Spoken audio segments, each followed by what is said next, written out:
Good morning, sir. Welcome to the show. തീർച്ചയായിട്ടും ഇപ്പോൾ ഒരു ഹിൻഡൻബർഗ് വീണ്ടും ഒരു റിപ്പോർട്ടുമായിട്ട് രംഗത്തെത്തിയിരിക്കുകയാണ്. ആദ്യം ഇത്തരത്തിലൊരു റിപ്പോർട്ട് പുറത്തിറക്കും എന്ന് പറഞ്ഞ സമയത്തൊക്കെ തന്നെ പല കമ്പനികളെയും അല്ലെങ്കിൽ പല കോർപ്പറേറ്റ് ഭീമന്മാരെയും നമ്മൾ സംശയിച്ചിരുന്നു. ഏത് കമ്പനിയെ കുറിച്ചായിരിക്കും ഇത്തരത്തിലൊരു ആരോപണം പുറത്തു വരിക എന്നുള്ളത് നോക്കിയിരുന്നിരുന്നു. എന്നാൽ ഞാനൊരു ചാനലിൽ കണ്ടതാണ്, വേലി തന്നെ വിളവ് തിന്നുകയാണോ എന്നുള്ള ചോദ്യമാണ് ഇപ്പോൾ. അതായത് നമ്മളുടെ റെഗുലേറ്ററി ബോർഡിലുള്ള ഒരാൾക്കെതിരെയാണ് ഇപ്പോൾ ഒരു ആരോപണവുമായിട്ട് ഹിൻഡൻബർഗ് രംഗത്തെത്തിയിരിക്കുന്നത്. അദാനി ഗ്രൂപ്പിന്റെ അന്വേഷണത്തിൽ പിഴവ് വരുത്തിയിട്ടുണ്ട് എന്ന തരത്തിലുള്ള വലിയ തോതിലുള്ള ഒരു ആരോപണമാണ് ഇപ്പോൾ ഹിൻഡൻബർഗ് ചൂണ്ടിക്കാണിക്കുന്നത്. തീർച്ചയായിട്ടും ഇത് എത്രത്തോളം നമ്മളുടെ ഇന്ത്യൻ മാർക്കറ്റിനെ ഇമ്പാക്ട് ചെയ്യാനുള്ള സാധ്യതയുണ്ട്? ഇന്ത്യൻ മാർക്കറ്റിനെ എത്രത്തോളം നല്ല രീതിയിൽ ഇമ്പാക്ട് ചെയ്യും, നല്ല രീതിയിലായിരിക്കും മോശം രീതിയിലായിരിക്കും ഇമ്പാക്ട് ചെയ്യുക എന്ന് ചോദിച്ചു കഴിഞ്ഞാൽ, സെബി ചെയർപേഴ്സണെതിരായിട്ടാണ് ഈ ഒരു അലിഗേഷൻ വന്നിരിക്കുന്നത്. അലിഗേഷൻ വന്നതിന് പിന്നാലെ തന്നെ അവിടെ നിന്ന് അവരുടെ സൈഡിൽ നിന്ന് ഒരു ന്യൂസ് റിപ്പോർട്ട് ഇന്നലെ രാത്രി തന്നെ 11-ാം തീയതി തന്നെ അവര് പുറത്തിറക്കിയിട്ടുണ്ടായിരുന്നു. അതിൽ പറയുന്നത് എന്താണെന്ന് വെച്ച് കഴിഞ്ഞാൽ, സെബിയുടെ ഉത്തരവാദിത്തങ്ങളോ അല്ലെങ്കിൽ സെബിയിൽ നിന്ന് വരുന്ന തീരുമാനങ്ങളോ ബാക്കി കാര്യങ്ങളോ ഡയറക്റ്റ് ആയിട്ട് ഇറക്കുന്നത് സെബി എന്നുള്ള ഒരാളുടെ മാത്രമായിട്ടൊരു തീരുമാനമായിട്ടല്ല പറയുന്നത്, ഒരു മാനേജിംഗ് ബോഡിയുടെ തന്നെ തീരുമാനമായിട്ടാണ് പറയുന്നത്. അതുകൂടാണ്ട് തന്നെ ഇന്നലെ രാത്രി വന്നിരിക്കുന്ന അലിഗേഷൻസിനെ സപ്പോർട്ട് ചെയ്തുകൊണ്ട് തന്നെ അവരുടെ സൈഡിൽ മീൻസ് മ്യൂച്വൽ ഫണ്ട്സിന്റെ AMFയുടെ സൈഡിൽ നിന്നും സെബിക്ക് അനുകൂലമായിട്ടൊരു റിപ്പോർട്ടാണ് അവർ കൊടുത്തിരിക്കുന്നത്. അത് കഴിഞ്ഞിട്ട് തന്നെ ഈ റിഡ്സ് എന്നുള്ള നമ്മുടെ ഒരു ഇൻവെസ്റ്റിംഗ് പ്ലാറ്റ്ഫോം, അതായത് നമ്മുടെ ഏതാണ് പറയുന്ന പേര്, റിഡ്സ് അഥവാ നമ്മുടെ ഈ സ്ഥലങ്ങളും ബാക്കി കാര്യങ്ങളിലുമൊക്കെ ഇൻവെസ്റ്റ് ചെയ്യുന്ന റിഡ്സിനായിട്ട് വലിയ രീതിയിലുള്ള ഇൻവെസ്റ്റ്മെന്റ് വന്നിരിക്കുന്നത് സെബി ചെയർപേഴ്സൺ ആയിട്ടുള്ള അവരുടെ ഹസ്ബൻഡിന്റെ രീതിയിൽ നിന്നുള്ള ഒരു കമ്പനിയിൽ നിന്നാണ് വന്നിരിക്കുന്നത് എന്നുള്ള രീതിക്കാണ് പറഞ്ഞിരിക്കുന്നത്. ബട്ട് അതുമായിട്ട് യാതൊരു രീതിയിലും ഉള്ള ഒരു വലിയ അലിഗേഷൻ എന്നുള്ള രീതിക്ക് എല്ലാവരും പറഞ്ഞിരിക്കുന്നതും അതൊരു അലിഗേഷൻ തള്ളിക്കൊണ്ടുള്ള ഒരു രീതിക്കാണ് സെബി ചെയർപേഴ്സന്റെ ന്യൂസ് ലെറ്റർ വന്നിട്ടുണ്ടായിരുന്നത്. അപ്പോൾ അതോടൊപ്പം തന്നെ ഇന്നത്തെ അദാനി സ്റ്റോക്സിനെ കുറിച്ച് നമുക്ക് ഡിസ്കസ് ചെയ്യുകയാണെന്നുണ്ടെങ്കിൽ, തീർച്ചയായിട്ടും ഈ ഒരു റിപ്പോർട്ട് വന്നതിന് പിന്നാലെ കഴിഞ്ഞൊരു 18 മാസ കാലയളവിലുള്ള അദാനി സ്റ്റോക്കുകളുടെ പെർഫോമൻസ് വിലയിരുത്തുന്ന സമയത്ത് കനത്ത ഇടിവിലേക്കായിരുന്നു ആദ്യം അദാനി സ്റ്റോക്കുകളൊക്കെ തന്നെ പോയിരുന്നത്. ഈ ഒരു റിപ്പോർട്ട് വരുന്നതിന് കുറച്ച് ദിവസങ്ങൾക്ക് മുൻപാണ് അവരൊരു FPO പ്രഖ്യാപനം നടത്തിയിട്ടുണ്ടായിരുന്നത്. ഇന്ത്യയിലെ തന്നെ ഏറ്റവും വലിയൊരു FPO ആയിരുന്നു അന്ന് അവർ പ്രഖ്യാപിച്ചിട്ടുണ്ടായിരുന്നത്. എന്നാൽ ഈ ഒരു റിപ്പോർട്ടിന് ശേഷം ഈ ഒരു FPO റദ്ദാക്കുന്ന സാഹചര്യത്തിലേക്ക് അവർ പോയിട്ടുണ്ടായിരുന്നു. തുടർന്ന് അങ്ങോട്ട് അദാനി സ്റ്റോക്കുകളിൽ ഒരു പ്രകടനം എന്ന് പറയുന്നത് വളരെ വലിയൊരു തകർച്ച നേരിട്ടിട്ടുണ്ടായിരുന്നു. എന്നാൽ ആ ഒരു തകർച്ചയൊക്കെ തന്നെ റിക്കവർ ചെയ്തുകൊണ്ട് ശക്തമായിട്ടുള്ളൊരു തിരിച്ചുവരവ് നടത്താൻ വേണ്ടിയിട്ട് അദാനി സ്റ്റോക്കുകൾക്ക് സാധിച്ചിരുന്നു. തീർച്ചയായിട്ടും നമ്മൾ പറയേണ്ടത്, രാജീവ് ജെയിൻ അടക്കമുള്ള ഇൻവെസ്റ്റേഴ്സിന്റെ ഒരു ഇൻവെസ്റ്റ്മെന്റ് നമുക്കതിൽ വലിയൊരു നിർണായക പങ്ക് വഹിച്ചിട്ടുണ്ടായിരുന്നു. ഈ 18 മാസ കാലയളവിൽ എത്രത്തോളം ഇടിവുണ്ടായിരുന്നുവോ ആ ഇടിവിനൊക്കെ തന്നെ റിക്കവർ ചെയ്തുകൊണ്ട് ഉയർന്നു വരാൻ വേണ്ടിയിട്ട് അദാനി ഓഹരികൾക്ക് സാധിച്ചിട്ടുണ്ടായിരുന്നു. ഇപ്പോൾ നിലവിൽ വീണ്ടും ഈ ഒരു വിഷയത്തെ സംബന്ധിച്ചുള്ള ഒരു റിപ്പോർട്ട് വരാനിരിക്കെ അദാനി സ്റ്റോക്കുകളിൽ തന്നെയായിരിക്കും അതിനൊരു ഇമ്പാക്ട് എന്നുള്ളത് നമുക്ക് തീർച്ചയായിട്ടും സംശയമില്ലാതെ പറയാൻ സാധിക്കും. അത് എത്രത്തോളം ഇമ്പാക്ട് ഉണ്ടാകുമെന്നാണ് താങ്കൾ പ്രതീക്ഷിക്കുന്നത്? നല്ല രീതിക്ക് ഒരു ഇമ്പാക്ട് ഉണ്ടാവാനായിട്ട് ചാൻസ് ഉണ്ട്. ബട്ട് ഒരു കാര്യം എപ്പോഴും ആലോചിച്ചിരിക്കുക, ആദ്യത്തെ പ്രാവശ്യം കൊറോണ ഫോൾ വന്ന സമയത്തായപ്പോൾ മാർക്കറ്റ് നല്ല രീതിയിലൊരു ഫോൾ ഉണ്ടായി. രണ്ടാമത്തെ പ്രാവശ്യം കൊറോണയുടെ സെക്കൻഡ് വേവ് വന്ന സമയത്തേക്ക് മാർക്കറ്റ് തന്നെ നല്ല രീതിയിൽ ഇമ്പാക്ട് ചെയ്തിട്ടില്ല. അതുപോലെ തന്നെ ആദ്യത്തെ പ്രാവശ്യം റഷ്യ-യുക്രൈൻ വാർ നടന്ന സമയത്തേക്ക് മാർക്കറ്റിന് നല്ല രീതിയിലൊരു ഇമ്പാക്ട് ഉണ്ടായി. അതിനുശേഷം വന്നിരിക്കുന്ന ഒരു വാറിന്റെ സമയത്ത് മാർക്കറ്റിന് നല്ല രീതിക്ക് ഇമ്പാക്ട് ഉണ്ടാക്കാനായിട്ട് സാധിച്ചിട്ടില്ല. അതുപോലെ തന്നെ ആദ്യത്തെ പ്രാവശ്യം ഹിൻഡൻബർഗിന്റെ റിപ്പോർട്ട് വന്ന സമയത്തേക്ക് മാർക്കറ്റിൽ നല്ലൊരു ഇടിവ് ഉണ്ടാവുകയും ഇപ്രാവശ്യം വരുന്ന സമയത്തേക്ക് എനിക്ക് തോന്നുന്നില്ല ആ ഒരു രീതിക്കുള്ള ഇടിവ് മാർക്കറ്റിൽ ഉണ്ടാകുമെന്നും. ഫണ്ടമെന്റലി സ്ട്രോങ് ആയിട്ടുള്ള സ്റ്റോക്കുകൾ തന്നെയാണെന്നുണ്ടെങ്കിൽ നമുക്കത് ഹോൾഡ് ചെയ്യാവുന്നതാണ്. ഫോർ എക്സാമ്പിൾ, ഇപ്പോൾ അങ്ങനെയാണെന്നുണ്ടെങ്കിൽ ഇന്നലെ സെബിയുടെ അലിഗേഷൻ തൊട്ട് മുമ്പായിട്ട് അവർ വേറൊരു പ്രസ് റിലീസ് ഇറക്കിയിട്ടുണ്ടായിരുന്നു. അതിനകത്ത് റിലയൻസിനെ കുറിച്ചായിരുന്നു അവർ ഏറ്റവും കൂടുതൽ പറഞ്ഞിട്ടുണ്ടായിരുന്നത്. റിലയൻസ് അവരുടെ പ്രോഫിറ്റും ബാക്കി സ്റ്റേറ്റ്മെന്റ്സുകളും ഊതി വീർപ്പിച്ച് വലിയ രീതിക്ക് കാണിക്കുകയും കമ്പനിയുടെ റവന്യൂ പെരുപ്പിച്ച് കാണിക്കുകയും ചെയ്തിട്ടാണ് കാണിച്ചിട്ടുണ്ടായിരുന്നത്. അതിനെക്കുറിച്ചും കൂടെ നോക്കുകയാണെന്നുണ്ടെങ്കിൽ നമ്മൾ റിലയൻസിനെ കൂടെ നോക്കേണ്ടി വരും അങ്ങനെയാണെന്നുണ്ടെങ്കിൽ. ബട്ട് നമ്മുടെ അദാനി സ്റ്റോക്കുകളുടെ കാര്യം പറയുവാണെങ്കിൽ, അദാനി സ്റ്റോക്കുകൾ ഇപ്പോഴത്തേക്ക് അവർ നല്ല രീതിക്ക് ഡെപ്റ്റും കാര്യങ്ങളും കുറച്ച് കൊണ്ടുവന്നിട്ടുണ്ട്. അത് തന്നെ ഒരു നല്ല കാര്യം തന്നെയാണ്. ഇങ്ങനൊരു ചെറിയ ന്യൂസ് വന്ന പ്രകാരം തന്നെ കമ്പനികളിൽ നല്ല രീതിക്കുള്ള അഴിച്ചുപണികൾ നടക്കുന്നതുകൊണ്ട് തന്നെ നമുക്ക് നല്ല സ്റ്റോക്കുകൾക്ക് തന്നെ ഇൻവെസ്റ്റ് ചെയ്യാൻ വേണ്ടി പറ്റുന്നതായിരിക്കും. ഈ ഒരു സാഹചര്യത്തിൽ പാനിക് സെല്ലിംഗ് ഉണ്ടാകുമെന്ന് താങ്കൾ എക്സ്പെക്ട് ചെയ്യുന്നുണ്ടോ?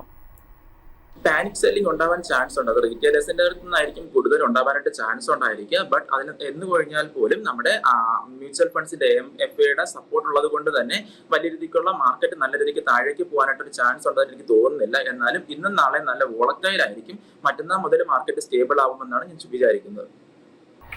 Good morning Pradeep sir, welcome to the show. Morning Priya, morning viewers.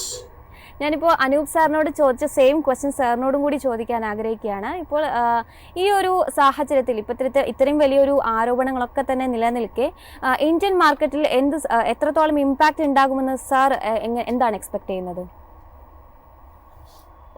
പ്രിയ, നമ്മൾ ഇന്ത്യൻ വിപണി നോക്കുമ്പോഴേക്കും ഓൾറെഡി കഴിഞ്ഞ ഒരാഴ്ച 10 ദിവസമായിട്ട് നമ്മൾ ഇന്ത്യൻ മാർക്കറ്റിൽ പ്രോഫിറ്റ് ടേക്കിംഗ് കാണുകയായിരുന്നു. സോ ദി ഷോർട്ട് ടേം ട്രെൻഡിൽ ഓൾറെഡി ഒരു അല്പം വീക്ക്നെസ് ഉണ്ട്. ആൻഡ് എനിക്ക് തോന്നുന്നില്ല because of the Hindenburg report മാർക്കറ്റിന് അത്ര വലിയൊരു ഇമ്പാക്റ്റ് ഉണ്ടാകുമെന്ന് എനിക്ക് തോന്നുന്നില്ല. So at this point of time investors, പ്രേക്ഷകർ എന്താ ചെയ്യേണ്ടതെന്ന് വെച്ച് കഴിഞ്ഞാൽ പാനിക് ചെയ്യാതെ റിലാക്സ് ചെയ്തിരിക്കുക. നമ്മൾ കണ്ടവാനം കയറിപ്പോയിരിക്കുന്ന സ്റ്റോക്സിലൊക്കെ ഒരു പ്രോഫിറ്റ് ടേക്കിംഗ് നടക്കുന്നുണ്ടെങ്കിൽ നമ്മളും പ്രോഫിറ്റ് ടേക്കിങ്ങിന് വേണ്ടി പ്രിപ്പയർഡ് ആയിരിക്കണം. ആൻഡ് നമ്മളിപ്പോൾ പുതിയ ലോങ് പൊസിഷൻസ് എടുക്കാൻ ആഗ്രഹിക്കുന്നുണ്ടെങ്കിൽ അഗെയിൻ ട്രെൻഡ് സ്റ്റഡി ചെയ്യുക. ട്രെൻഡ് ബുള്ളിഷ് ആവുന്ന സ്റ്റോക്സിൽ മാത്രം പുതിയ ലോങ് പൊസിഷൻ എടുക്കാൻ ശ്രമിക്കുക. അതോടൊപ്പം തന്നെ ഇന്നിപ്പോൾ നിഫ്റ്റിയെ സംബന്ധിച്ച് സാർ പ്രധാനമായിട്ടും നോക്കി വെക്കുന്ന ലെവലുകൾ ഏതൊക്കെയാണ്?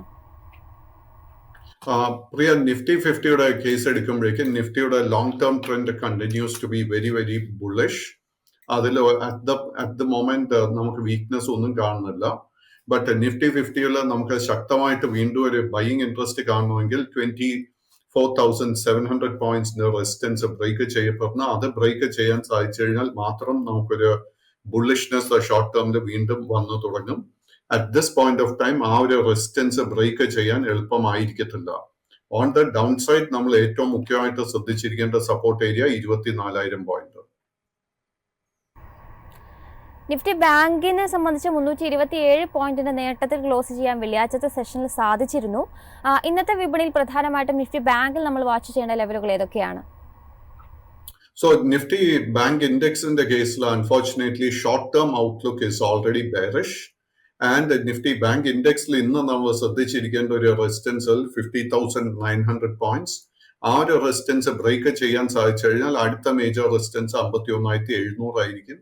എനിക്ക് തോന്നുന്നില്ല 51,700ന്റെ റെസിസ്റ്റൻസ് ബ്രേക്ക് ചെയ്യാൻ എളുപ്പമായിരിക്കുമെന്ന്. ഓൺ ദ അതർ ഹാൻഡ് നമ്മൾ സപ്പോർട്ടായിട്ട് ശ്രദ്ധിച്ചിരിക്കേണ്ട ഒരു ലെവല് 49,600 പോയിന്റ് ആയിരിക്കണം. ഇപ്പോ പ്രിയ എൻ്റെ അടുക്കെ ബാങ്കിങ് നിഫ്റ്റിയെ കുറിച്ച് ചോദിച്ചതുകൊണ്ട് ബാങ്കിങ് മേഖലയിൽ എനിക്ക് ഏറ്റവും വലിയ ഇഷ്ടപ്പെട്ടിരിക്കുന്ന one stock now is Bandhan Bank. Bandhan Bank Nifty Bank ഇൻഡെക്സിനെ കഴിഞ്ഞ 1.5 വർഷമായിട്ട് അണ്ടർ പെർഫോം ചെയ്തുകൊണ്ടിരുന്ന ഒരു സ്റ്റോക്ക് ആയിരുന്നു. But since middle of July നമുക്ക് ഈ സ്റ്റോക്കിൽ തിരിച്ചൊരു റിവൈവൽ കാണാൻ സാധിച്ചിട്ടുണ്ട്. ആൻഡ് കഴിഞ്ഞ ഒരു 10 സെഷൻസിൽ ഈ സ്റ്റോക്കിൽ നല്ലൊരു കറക്ഷൻ പ്രോഫിറ്റ് ടേക്കിംഗ് നടന്നിട്ടുണ്ട്. ഇന്നത്തെ വ്യാപാരത്തിൽ നമ്മൾ ശ്രദ്ധിച്ചിരിക്കേണ്ട റെസിസ്റ്റൻസ് ലെവൽ 205 മുതൽ 207 രൂപയുടെ റെസിസ്റ്റൻസ്. ആ റെസിസ്റ്റൻസ് ബ്രേക്ക് ചെയ്യാൻ സാധിച്ചു കഴിഞ്ഞാൽ ഈ സ്റ്റോക്കിൽ നമുക്ക് വലിയൊരു മുന്നേറ്റം എക്സ്പെക്ട് ചെയ്യാം. അതോടൊപ്പം അദാനി സ്റ്റോക്സിനെ കുറിച്ച് തന്നെയാണ് ഞാൻ മെയിനായിട്ട് ചോദിക്കാൻ ആഗ്രഹിക്കുന്നത്. അദാനി സ്റ്റോക്സിനെ സംബന്ധിച്ച് സാറിൻ്റെ ഒരു മുന്നോട്ടേക്കുള്ള ഒരു വ്യൂ എന്താണ്? ഷോർട്ട് ടേമിലേക്കുള്ള ഈ അദാനി സ്റ്റോക്കുകളിലെ ട്രെൻഡ് എങ്ങനെയായിരിക്കും? കൈവശമുള്ള നിക്ഷേപകർ സ്വീകരിക്കുന്ന ഒരു സ്റ്റാൻസ് എന്താണ്? ഇനി ഈ അദാനി സ്റ്റോക്കുകളിൽ നമുക്കൊരു കറക്ഷൻ കാണുകയാണെങ്കിൽ നമുക്കതിലൊരു ബൈയിങ് ഓപ്പർച്യൂണിറ്റി ഉണ്ടോ? വളരെ സെലക്റ്റീവ് ആയിട്ടായിരിക്കണം നമ്മൾ ഒരു ട്രേഡിംഗ് പൊസിഷൻ എടുക്കാൻ ശ്രമിക്കേണ്ടത്. പേഴ്സണലി ഒരു ഡിസ്ക്ലോഷർ വെച്ച് സ്റ്റാർട്ട് ചെയ്യുന്നു. എനിക്ക് അഡാനി എനർജി സൊല്യൂഷൻസിൽ ഓൾറെഡി ഒരു ലോങ് പൊസിഷൻ ഉണ്ട്. And I intend to add more stocks to this Adani Energy Solution. Adani Energy സൊല്യൂഷന്റെ കേസ് എടുക്കുമ്പോഴേക്കും ജൂലൈ ഒരു മിഡിൽ 3rd വീക്കിലായിരുന്നു നമുക്ക് ഇതിന്റെ ഒരു മേജർ ബോട്ടം 975 രൂപയിൽ നമുക്ക് കാണാൻ സാധിച്ചത്. That is A very very major support. എനിക്ക് തോന്നുന്നില്ല ആ ഒരു സപ്പോർട്ട് എളുപ്പത്തിന് ബ്രേക്ക് ചെയ്യാൻ സാധിക്കുമെന്ന്. എങ്കിലും നമുക്ക് ഈ ആഴ്ചത്തെ വ്യാപാരത്തിൽ നമുക്കൊരു പുതിയ ബൈയിങ് ട്രിഗർ ലഭിക്കണമെങ്കിൽ ഈ സ്റ്റോക്ക് 1160 രൂപയുടെ മുകളിൽ ക്ലോസ് ചെയ്യണം. So bullish trigger for Adani Energy Solution 1160 രൂപ. ഈ സ്റ്റോക്കിന്റെ ആദ്യത്തെ ഒരു മേജർ സപ്പോർട്ട് നമ്മൾ ശ്രദ്ധിച്ചിരിക്കേണ്ട 1020 രൂപ. അതിനെ തുടർന്ന് 975 രൂപ. സോ നമ്മളൊരു കൺസർവേറ്റീവ്, അധികം റിസ്ക് എടുക്കാൻ താല്പര്യം ഇല്ലെങ്കിൽ നമ്മൾ ആദ്യത്തെ സപ്പോർട്ട് ലെവൽ തന്നെ ശ്രദ്ധിച്ചിരിക്കുക. രണ്ടാമത്തെ ഒരു സ്റ്റോക്ക് അഗെയിൻ എനിക്ക് ലോങ് പൊസിഷൻ ഉള്ള ഒരു stock Adani Wilma. Adani Wilma is again A turn around stock and കഴിഞ്ഞ ഒരു 2-3 ആഴ്ചക്കിടെ നമുക്ക് നല്ല നേട്ടം നൽകിയ ഒരു സ്റ്റോക്ക് ഇത്. അഡാനി വിൽമയുടെ കേസിൽ പുതിയ ലോങ് പൊസിഷൻസ് ഇന്നത്തെ ട്രേഡിൽ അഡ്വൈസ് ചെയ്യുന്നില്ല. നമ്മുടെ കൈവശം ഓൾറെഡി ലോങ് പൊസിഷൻ ഉണ്ടെങ്കിൽ വളരെ സ്ട്രിക്റ്റ് ആയിട്ട് 380 രൂപയിൽ ഒരു സ്റ്റോപ്പ് മെയിൻറ്റെയിൻ ചെയ്യണം. സ്റ്റോക്കിന്റെ ആദ്യത്തെ ഒരു മേജർ റെസിസ്റ്റൻസ് 405 രൂപയിലായിരിക്കും. വേറെ ഒരു അഡാനി സ്റ്റോക്സിലും ഇന്ന് ലോങ് പൊസിഷൻസ് ശ്രമിക്കാൻ പാടില്ല. യെസ്, പ്രേക്ഷകരൊക്കെ തന്നെ പാനിക് ആകാതിരിക്കുക എന്ന് തന്നെയാണ് ഇപ്പോൾ പ്രദീപ് സാറും മെൻഷൻ ചെയ്യുന്നത്. ഏതായാലും പ്രേക്ഷകരെ ക്വരീസ് പതിവ് പോലെ നമുക്ക് അഡ്രസ്സ് ചെയ്യേണ്ട സമയമായിട്ടുണ്ട്. അതിൽ ആദ്യത്തെ പ്രേക്ഷകൻ ചോദിച്ചിരിക്കുന്നത് IRFCയിലുള്ള വ്യൂ തന്നെയാണ്. കഴിഞ്ഞൊരു സെഷനിൽ ഈ ഒരു സ്റ്റോക്ക് ഒരു ഇടിവിൽ 179 രൂപ 79 പൈസ എന്ന റേഞ്ചിലാണ് ക്ലോസ് ചെയ്തത്. IRFCയുടെ കേസിൽ short term trend is bearish, but long term ട്രെൻഡിൽ പ്രോബ്ലംസ് ഒന്നും തന്നെ കാണുന്നില്ല. IRFCയിൽ നമുക്ക് ഓൾറെഡി ഒരു ലോങ് പൊസിഷൻ ഉണ്ടെങ്കിൽ നമ്മൾ ആദ്യം തന്നെ ശ്രദ്ധിച്ചിരിക്കേണ്ട ഒരു സപ്പോർട്ട് ഏരിയ 174 രൂപ. ആ ഒരു റെസിസ്റ്റൻസ് ബ്രേക്ക് ചെയ്യപ്പെട്ട് കഴിഞ്ഞാൽ പിന്നീട് ആ സ്റ്റോക്കിൽ ഓൾമോസ്റ്റ് ഒരു 10 രൂപയുടെ കറക്ഷൻ കൂടെ നമ്മൾ പ്രിപ്പയർഡ് ആയിരിക്കും. Because the next major support 164 രൂപയിലാണ് കാണാൻ സാധിക്കുന്നത്. ഈ സ്റ്റോക്കിൽ ഈ ഒരു ബെയറിഷ് ട്രെൻഡ് റിവേഴ്സ് ചെയ്യപ്പെടണമെങ്കിൽ 189 രൂപയുടെ റെസിസ്റ്റൻസ് ബ്രേക്ക് ചെയ്യണം. മറ്റൊരു പ്രേക്ഷകൻ കൊച്ചിൻ ഷിപ്പ്യാർഡിന്റെ വ്യൂ തന്നെയാണ് ചോദിച്ചിരിക്കുന്നത്. കഴിഞ്ഞ സെഷനിൽ ഒരു നേട്ടത്തോട് കൂടിയിട്ടാണ് കൊച്ചിൻ ഷിപ്പ്യാർഡിന്റെ ഓഹരികൾ ട്രേഡിംഗ് ക്ലോസ് ചെയ്തത്. 2379 എന്ന റേഞ്ചിലായിരുന്നു വ്യാപാരം അവസാനിപ്പിച്ചത്. So Cochin shipyard, Garden Reach Ship Builders, Mazagon Dock മുതലായ സ്റ്റോക്സിലൊക്കെ ലോങ് ടേം ട്രെൻഡ് ബുള്ളിഷ് ആണെങ്കിൽ പോലും the problem is that the short term ട്രെൻഡിൽ ഒരു അല്പം വീക്ക്നെസ് കാണാൻ സാധിക്കുന്നുണ്ട്. ഈ സ്റ്റോക്കിന്റെ ഒരു മേജർ റെസിസ്റ്റൻസ് എനിക്ക് കാണാൻ സാധിക്കുന്നത് it is at 2520 rupees and ഒരു മേജർ സപ്പോർട്ടായിട്ട് കാണാൻ സാധിക്കുന്നത് 2090 റുപ്പീസ്. യെസ്, മറ്റൊരു പ്രേക്ഷകൻ ചോദിച്ചിരിക്കുന്നത് ജിൻഡാൽ സോയിലുള്ള വ്യൂ ആണ്. കഴിഞ്ഞ സെഷനിൽ 2.91% നേട്ടത്തിൽ 653 രൂപയിലായിരുന്നു സ്റ്റോക്ക് ക്ലോസ് ചെയ്തത്. So Jindal saw undertone is very much bullish at this point of time. ഒരു വീക്ക്നെസ്സും ഈ സ്റ്റോക്കിൽ കാണാൻ സാധിക്കുന്നില്ല. കൈവശം ഓൾറെഡി സ്റ്റോക്കിൽ ഒരു ലോങ് പൊസിഷൻ ഉണ്ടെങ്കിൽ അത് മെയിൻറ്റെയിൻ ചെയ്തുകൊണ്ട് തന്നെ ഇരിക്കുക. വെള്ളിയാഴ്ചത്തെ വ്യാപാരത്തിൽ നമുക്ക് ഈ സ്റ്റോക്ക് പുതിയൊരു ഓൾ ടൈം ഹൈ ലെവൽ എത്തുന്നത് കാണാൻ സാധിച്ചിരുന്നു. സ്റ്റോക്കിന്റെ അടുത്ത 2 major resistance level 680 and 700. Santhosh എന്ന പ്രേക്ഷകൻ ചോദിച്ചിരിക്കുന്നത് കിർലോസ്കർ ബ്രദേഴ്സ് ലിമിറ്റഡുമായി ബന്ധപ്പെട്ട വ്യൂ ആണ്. കഴിഞ്ഞ സെഷനിൽ ഇടിവിൽ 1980 രൂപയിലാണ് ക്ലോസ് ചെയ്തത്. Kirloskar Brothers unfortunately short term ട്രെൻഡിൽ ഒരു അല്പം വീക്ക്നെസ് കാണാൻ സാധിക്കുന്നുണ്ട് and long term trend continues to be bullish. So നമ്മുടെ കൈവശം ഈ ഒരു സ്റ്റോക്ക് ഉണ്ടെങ്കിൽ നമ്മൾ 1900 രൂപയിൽ വളരെ സ്ട്രിക്റ്റ് ആയിട്ട് ഒരു സ്റ്റോപ്പ് മെയിൻറ്റെയിൻ ചെയ്യണം. ഇതിലൊരു റിക്കവറി നടക്കുന്നുണ്ടെങ്കിൽ ഈ സ്റ്റോക്ക് ഫേസ് ചെയ്യാൻ പോകുന്ന ആദ്യത്തെ മേജർ റെസിസ്റ്റൻസ് 2200 രൂപയിലായിരിക്കും. ഒരു പ്രേക്ഷകൻ സ്റ്റാർ സിമെന്റിലുള്ള വ്യൂ ആണ് ചോദിച്ചിരിക്കുന്നത്. കഴിഞ്ഞ സെഷനിൽ നേട്ടത്തിൽ 199 രൂപയിലാണ് ക്ലോസ് ചെയ്തത്. Star cement unfortunately long and short term trend bearish ആയിട്ടാണ് കാണുന്നത്.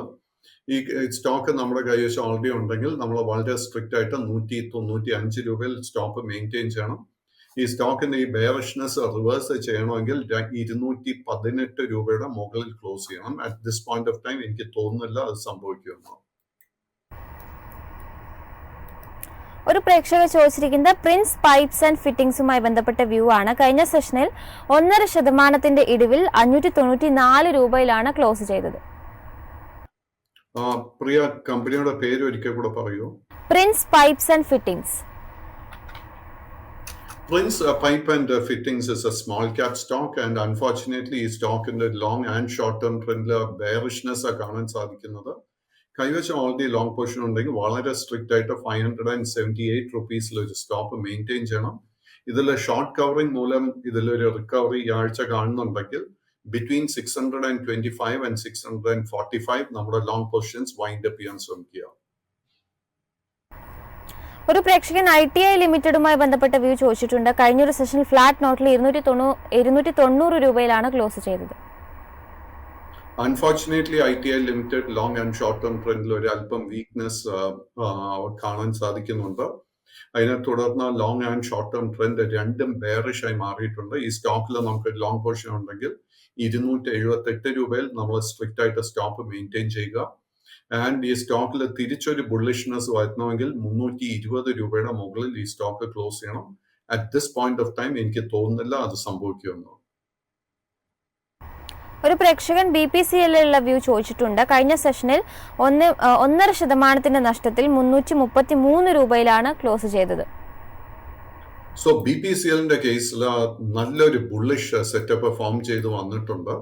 ആൻഡ് നമുക്കിപ്പോൾ ഓവറോൾ മാർക്കറ്റ് നോക്കുമ്പോഴേക്കും വളരെ ചുരുക്കം സ്റ്റോക്സിലെ നമുക്ക് ലോ റിസ്ക് ബൈങ് അവസരം കാണാൻ സാധിക്കുന്നുള്ളൂ. അതിൽ ഒരു stock definitely is Bharat petroleum. Bharat പെട്രോളിയത്തിന്റെ കേസിൽ നമ്മൾ ബുള്ളിഷ് ട്രിഗറായിട്ട് ഇന്ന് ശ്രദ്ധിച്ചിരിക്കേണ്ട ലെവല് 339 രൂപ. ആ ഒരു റെസിസ്റ്റൻസ് ബ്രേക്ക് ചെയ്യാൻ സാധിച്ചു കഴിഞ്ഞാൽ നെക്സ്റ്റ് മേജർ റെസിസ്റ്റൻസ് 345, അതിനുശേഷം 360, 375, 390. ആൻഡ് അങ്ങനെ ഒരു ലോങ് പൊസിഷൻ നമ്മൾ എടുക്കാൻ ആഗ്രഹിക്കുന്നുണ്ടെങ്കിൽ നമ്മൾ 325 രൂപയിൽ വളരെ സ്ട്രിക്റ്റ് ആയിട്ട് ഒരു സ്റ്റോപ്പ് മെയിൻറ്റെയിൻ ചെയ്യണം. വേറൊരു പ്രേക്ഷകൻ ഗബ്രിയേൽ ഇന്ത്യയുമായി ബന്ധപ്പെട്ട വ്യൂ ആണ് ചോദിച്ചത്. കഴിഞ്ഞ സെഷനിൽ 2.5% നേട്ടത്തിൽ 503 രൂപയിലാണ് ക്ലോസ് ചെയ്തത്. Gabriel India undertone continues to be very very bullish. കൈവശം ലോങ് പൊസിഷൻ ഉണ്ടെങ്കിൽ ആ ഒരു പൊസിഷൻ മെയിൻറ്റെയിൻ ചെയ്യുക. ഈ സ്റ്റോക്കിന്റെ ഒരു മേജർ സപ്പോർട്ട് ഏരിയ 458 രൂപയിലാണ് കാണുന്നത്. ആ ഒരു സപ്പോർട്ട് ബ്രേക്ക് ചെയ്യപ്പെട്ടാൽ മാത്രം ഷോർട്ട് ടേം ട്രെൻഡിൽ വീക്ക്നെസ് വന്നു തുടങ്ങും. കൈവശം ഓൾറെഡി ലോങ് പൊസിഷൻ ഉണ്ടെങ്കിൽ നമ്മൾ ശ്രദ്ധിച്ചിരിക്കേണ്ട നെക്സ്റ്റ് മേജർ റെസിസ്റ്റൻസ് 522 രൂപ. ഒരു പ്രേക്ഷകൻ ചെന്നൈ പെട്രോളിയവുമായി ബന്ധപ്പെട്ട വ്യൂ ചോദിച്ചിട്ടുണ്ട്. കഴിഞ്ഞ സെഷനിൽ 1% ഇടിവിൽ 912 രൂപയിലാണ് വ്യാപാരം അവസാനിപ്പിച്ചത്. Chennai petroleum unfortunately short term trend നോക്കുമ്പോഴേക്കും ഒരു അല്പം വീക്ക്നെസ് കാണുന്നുണ്ട്. Long term trend sideways. നമ്മുടെ കൈവശം ഓൾറെഡി ലോങ് പൊസിഷൻ ഉണ്ടെങ്കിൽ 875 റുപ്പീസിൽ നമ്മൾ സ്റ്റോപ്പ് മെയിൻറ്റെയിൻ ചെയ്യണം. ഈ സ്റ്റോക്കിൽ ഒരു ഷോർട്ട് ടേം റിക്കവറി റിവൈവൽ നമ്മൾ കാണണമെങ്കിൽ 1010 രൂപയുടെ മുകളിൽ ക്ലോസ് ചെയ്യണം. ഒരു പ്രേക്ഷകൻ ക്രെഡോ ബ്രാൻഡ്സ് മാർക്കറ്റിംഗുമായി ബന്ധപ്പെട്ട വ്യൂ ചോദിച്ചിട്ടുണ്ട്. കഴിഞ്ഞ സെഷനിൽ 3% നേട്ടത്തിൽ 183 രൂപയിലാണ് ക്ലോസ് ചെയ്തത്. സോ ഒരു ഡിസ്ക്ലോഷർ വെച്ച് സ്റ്റാർട്ട് ചെയ്യുന്നു. പേഴ്സണലി എനിക്ക് ലോങ് പൊസിഷൻ ക്രെഡോ മുഫ്തി എന്ന് പറയുന്ന സ്റ്റോക്കിൽ already I have build it up. And ഈ ഒരു സ്റ്റോക്ക് നോക്കുമ്പോഴേക്കും കഴിഞ്ഞ ഡിസംബർ മാസത്തിലായിരുന്നു ലിസ്റ്റ് ചെയ്യപ്പെട്ടത്. അറൌണ്ട് 322 റുപ്പീസ് ആയിരുന്നു ഇതിന്റെ ലിസ്റ്റിംഗ് പ്രൈസ്. അതിനുശേഷം കനത്ത സെല്ലിംഗ് നേരിട്ട ഒരു സ്റ്റോക്ക് ആയിരുന്നു മുഫ്തി. സോ ഈ ഒരു stock June 4 election result announce ചെയ്ത സമയത്തായിരുന്നു 145 രൂപയിൽ ഒരു major bottom all time low create ചെയ്തത്. അതിനുശേഷം ഒരു കൺസോൾട്ടേഷൻ നടക്കുകയായിരുന്നു. കഴിഞ്ഞ ഒരാഴ്ചത്തെ ട്രേഡിംഗ് പാറ്റേൺ നോക്കുമ്പോഴേക്കും നല്ലൊരു ബൈയിങ് ഇൻട്രസ്റ്റ് ഈ സ്റ്റോക്കിൽ വന്നു തുടങ്ങിയിട്ടുണ്ട്. നമ്മളൊരു അല്പം റിസ്ക് എടുക്കാൻ പ്രിപ്പയർഡ് ആണെങ്കിൽ കറന്റ് ലെവൽസിൽ തീർച്ചയായിട്ടും ലോങ് പൊസിഷൻ കൺസിഡർ ചെയ്യാം. ഈ സ്റ്റോക്കിൽ നമ്മൾ ഏറ്റവും മുഖ്യമായിട്ട് ശ്രദ്ധിച്ചിരിക്കേണ്ട സപ്പോർട്ട് ഏരിയ 150. ഒരു പ്രേക്ഷകൻ SBIയിലുള്ള വ്യൂ ചോദിച്ചിട്ടുണ്ട്. 2% നേട്ടത്തിൽ 824 രൂപയിലാണ് വെള്ളിയാഴ്ച ക്ലോസ് ചെയ്തത്. State bank of India unfortunately long term trend bullish ആണെങ്കിൽ പോലും ഷോർട്ട് ടേമിൽ നമുക്ക് വീക്ക്നെസ് കാണാൻ സാധിക്കുന്നുണ്ട്. സ്റ്റോക്കിന് ഒരു മേജർ റെസിസ്റ്റൻസ് കാണുന്നത് 860 രൂപ. എനിക്ക് തോന്നുന്നില്ല ആ ഒരു റെസിസ്റ്റൻസ് എളുപ്പത്തിന് ബ്രേക്ക് ചെയ്യാൻ സാധിക്കുമെന്ന്. നമ്മുടെ കൈവശം ഓൾറെഡി ലോങ് പൊസിഷൻ ഉണ്ടെങ്കിൽ 785 രൂപയിൽ ഒരു സ്റ്റോപ്പ് മെയിൻറ്റെയിൻ ചെയ്യുക. ഒരു പ്രേക്ഷകൻ ജയശ്രീ ടി എന്നുള്ള സ്റ്റോക്കുമായി ബന്ധപ്പെട്ട വ്യൂ ആണ് ചോദിച്ചിരിക്കുന്നത്. കഴിഞ്ഞൊരു സെഷനിൽ 10% മുന്നേറ്റത്തിൽ 131 രൂപയിലാണ് ഈ ഒരു സ്റ്റോക്ക് ക്ലോസ് ചെയ്തത്. So Jayshree Tea long and short term trend രണ്ടും ബുള്ളിഷ് ആയി തന്നെ തുടരുന്നു. This is a small cap stock and ഈ സ്റ്റോക്കിന് 2-3 മേജർ റെസിസ്റ്റൻസ് കാണാൻ സാധിക്കുന്നത് 145 രൂപ, 150 രൂപ. 150-55 റെസിസ്റ്റൻസ് ബ്രേക്ക് ചെയ്യാൻ സാധിച്ചു കഴിഞ്ഞാൽ ഈ സ്റ്റോക്കിന് വീണ്ടും ആ ലെവലിൽ നിന്നും ഒരു 20 രൂപയുടെ നേട്ടമെങ്കിലും നമുക്ക് തരാൻ സാധിക്കും. കൈവശം ലോങ് പൊസിഷൻ ഉണ്ടെങ്കിൽ continue to maintain the long position. പുതിയ ലോങ് പൊസിഷൻസ് കറന്റ് ലെവൽസിൽ അഡ്വൈസ് ചെയ്യുന്നില്ല. കൈവശം ഓൾറെഡി ലോങ് പൊസിഷൻ ഉണ്ടെങ്കിൽ 115 രൂപയിൽ ഒരു സ്റ്റോപ്പ് മെയിൻറ്റെയിൻ ചെയ്യുക. ഒരു പ്രേക്ഷകൻ ലക്ഷ്മി ഓർഗാനിക് ഇൻഡസ്ട്രീസുമായി ബന്ധപ്പെട്ട വ്യൂ ചോദിച്ചിട്ടുണ്ട്. കഴിഞ്ഞൊരു സെഷനിൽ നേട്ടത്തിൽ 267 രൂപയിലാണ് ക്ലോസ് ചെയ്തത്. Priya, Lakshmi organics is a small cap stock and ഇതിന്റെ ഒരു പാറ്റേൺ നോക്കുമ്പോഴേക്കും ഷോർട്ട് ആൻഡ് ലോങ് ടേം ട്രെൻഡിൽ നമുക്കൊരു സൈഡ് വേസ് പാറ്റേൺ ആണ് കാണാൻ സാധിക്കുന്നത്. കറന്റ് ലെവൽസിൽ ഒരു പുതിയ ലോങ് പൊസിഷൻ എടുക്കാൻ ഒരു ഓപ്പർച്യൂണിറ്റി കാണുന്നില്ല ലോ റിസ്ക് ആയിട്ട്. കൈവശം ഓൾറെഡി ലോങ് പൊസിഷൻ ഉണ്ടെങ്കിൽ നമ്മൾ മെയിൻറ്റെയിൻ ചെയ്യേണ്ട സ്റ്റോപ്പ് ലോസ് 220 രൂപയിലായിരിക്കണം. ആൻഡ് ഈ സ്റ്റോക്കിൽ ശക്തമായിട്ടൊരു ബൈങ് ഇൻട്രസ്റ്റ് വന്നു തുടങ്ങണമെങ്കിൽ 300 രൂപയുടെ റെസിസ്റ്റൻസ് ബ്രേക്ക് ചെയ്യാൻ വേണ്ടി വെയിറ്റ് ചെയ്യുക. ഒരു പ്രേക്ഷകൻ ഒലക്ട്ര ഗ്രീൻ ടെക്കുമായി ബന്ധപ്പെട്ട വ്യൂ ചോദിച്ചിട്ടുണ്ട്. കഴിഞ്ഞൊരു സെഷനിൽ നേട്ടത്തിൽ 1562 രൂപയിലാണ് ക്ലോസ് ചെയ്തത്. Olectra Green Tech undertone is very, very bullish long term, but short term നോക്കുമ്പോഴേക്കും ഒരു അല്പം വീക്ക്നെസ് കാണാൻ സാധിക്കുന്നുണ്ട്. സോ ഈ ഒരു സ്റ്റോക്ക് നമ്മുടെ കൈവശം ഉണ്ടെങ്കിൽ ദ ബെസ്റ്റ് സ്ട്രാറ്റജി കറന്റ് ലെവൽസിൽ ലോങ് പൊസിഷൻസ് വൈൻഡ് അപ്പ് ചെയ്യുക. അത് കറന്റ് ലെവൽസിൽ വൈൻഡ് അപ്പ് ചെയ്യുന്നില്ലെങ്കിൽ അറ്റ്ലീസ്റ്റ് 1540 രൂപയിൽ നമ്മളൊരു സ്റ്റോപ്പ് വളരെ സ്ട്രിക്റ്റ് ആയിട്ട് മെയിൻറ്റെയിൻ ചെയ്യണം. സ്റ്റോക്കിന്റെ ട്രെൻഡ്സ് വീണ്ടും ബുള്ളിഷായി മാറണമെങ്കിൽ 1740 രൂപയുടെ മുകളിൽ ക്ലോസ് ചെയ്യണം. ഒരു പ്രേക്ഷകൻ ചോദിച്ചിരിക്കുന്നത് ഇൻഡസ് ടവേഴ്സിലുള്ള വ്യൂ ആണ്. ഇൻഡസ് ടവേഴ്സ് കഴിഞ്ഞ സെഷനിൽ 6% നഷ്ടത്തിൽ 414 രൂപയിലാണ് ക്ലോസ് ചെയ്തത്. So Indus Towers long term trend is very much bullish and കഴിഞ്ഞ ജനുവരി മാസത്തിന് ശേഷം ഒത്തിരി നേട്ടം നൽകിയ ഒരു സ്റ്റോക്കാണ് ഇൻഡസ് ടവേഴ്സ്. കൈവശം ലോങ് പൊസിഷൻ ഉണ്ടെങ്കിൽ maintain the long position, but നമ്മൾ സ്ട്രിക്റ്റ് ആയിട്ട് ഒരു സ്റ്റോപ്പ് മെയിൻറ്റെയിൻ ചെയ്യേണ്ടത് 400 രൂപയിലായിരിക്കണം. ഈ സ്റ്റോക്കിൽ തിരിച്ചൊരു ശക്തമായിട്ടൊരു ബൈയിങ് ഇൻട്രസ്റ്റ് വരുന്നെങ്കിൽ 430 റെസിസ്റ്റൻസ് ബ്രേക്ക് ചെയ്യാൻ വേണ്ടി വെയിറ്റ് ചെയ്യുക. 430 റെസിസ്റ്റൻസ് ബ്രേക്ക് ചെയ്യാൻ സാധിച്ചു കഴിഞ്ഞാൽ നെക്സ്റ്റ് മേജർ റെസിസ്റ്റൻസ് 460 മറ്റൊരു പ്രേക്ഷകൻ ഹാപ്പി സ്മൈൽസിലുള്ള വ്യൂ ആണ് ചോദിച്ചത്. 776 രൂപയിൽ നേരെ നഷ്ടത്തിലാണ് കഴിഞ്ഞ ദിവസം ക്ലോസ് ചെയ്തത്. Happiest minds long and short term trend രണ്ടും ബെയറിഷ് ആയിട്ടാണ് കാണുന്നത്. കറന്റ് ലെവൽസിൽ ഒരു പുതിയ ലോങ് പൊസിഷൻ ഒന്നും തന്നെ അഡ്വൈസ് ചെയ്യുന്നില്ല. കൈവശം ഓൾറെഡി ലോങ് പൊസിഷൻ ഉണ്ടെങ്കിൽ 760 രൂപയിൽ ഒരു സ്റ്റോപ്പ് മെയിൻറ്റെയിൻ ചെയ്യുക. നമുക്ക് പ്രോഗ്രാം വൈൻഡപ്പ് ചെയ്യേണ്ട സമയമായിട്ടുണ്ട്. പക്ഷെ അവസാനമായിട്ട് കനറ ബാങ്കിലുള്ള വ്യൂ കൂടി ചോദിച്ചിട്ടുകൊണ്ട് നമുക്ക് പ്രോഗ്രാം വൈൻഡപ്പ് ചെയ്യാം. കഴിഞ്ഞ ദിവസം കനറ ബാങ്ക് 3% നേട്ടം രേഖപ്പെടുത്തിയിരുന്നു. പ്രിയ, കാനറ ബാങ്ക് അതുപോലെ തന്നെ മറ്റ് പല പബ്ലിക് സെക്ടർ ബാങ്ക്സിലും ഒരു പ്രോഫിറ്റ് ടേക്കിംഗ് നടക്കുന്ന ഒരു സമയമായത്. സോ നമ്മൾ എന്താ ചെയ്യേണ്ടതെന്ന് വെച്ച് കഴിഞ്ഞാൽ നമ്മൾ നിഫ്റ്റി ബാങ്ക് ഇൻഡെക്സ് ആയിരിക്കണം ഇന്നത്തെ വ്യാപാരത്തിൽ നമ്മൾ ശ്രദ്ധിച്ചിരിക്കേണ്ടത്. ഞാൻ നേരത്തെ സൂചിപ്പിച്ച ആ റെസിസ്റ്റൻസ് ലെവൽ ബ്രേക്ക് ചെയ്യാൻ സാധിക്കുന്നുണ്ടോ നോക്കുക. കാനറ ബാങ്കിന്റെ സ്പെസിഫിക് കേസിൽ നമ്മൾ ശ്രദ്ധിച്ചിരിക്കേണ്ട ഒരു മേജർ റെസിസ്റ്റൻസ് ലെവൽ 118 രൂപയായിരിക്കും. ആ ഒരു റെസിസ്റ്റൻസ് ബ്രേക്ക് ചെയ്യാൻ സാധിച്ചാൽ മാത്രം പുതിയ ലോങ് പൊസിഷൻസ് എടുക്കാൻ ശ്രമിക്കുക. കൈവശം ഓൾറെഡി ഒരു ലോങ് പൊസിഷൻ ഉണ്ടെങ്കിൽ നമ്മൾ 103 രൂപയിൽ ഒരു സ്റ്റോപ്പ് മെയിൻറ്റെയിൻ ചെയ്യണം. ഇത്രയും സമയം നമ്മളോടൊപ്പം ചെലവഴിച്ചതിന് മാക്സിമം ക്വരീസ് അഡ്രസ്സ് ചെയ്യുന്നതിന് വേണ്ടിയിട്ട് ശ്രമിച്ചിട്ടുണ്ട്. ഇപ്പോൾ അഡ്രസ്സ് ചെയ്യാൻ പറ്റാത്തുള്ള ക്വരീസ് ഒക്കെ തന്നെ ഉൾപ്പെടുത്തി മാർക്കറ്റ് പ്ലസിന്റെ പുതിയൊരു സെഷനിൽ ഉൾപ്പെടുത്തുന്നതായിരിക്കും. എന്തായാലും മാർക്കറ്റ് പ്ലസിന്റെ പുതിയൊരു സെഷനിൽ കാണാം. അതുവരേക്കും നന്ദി.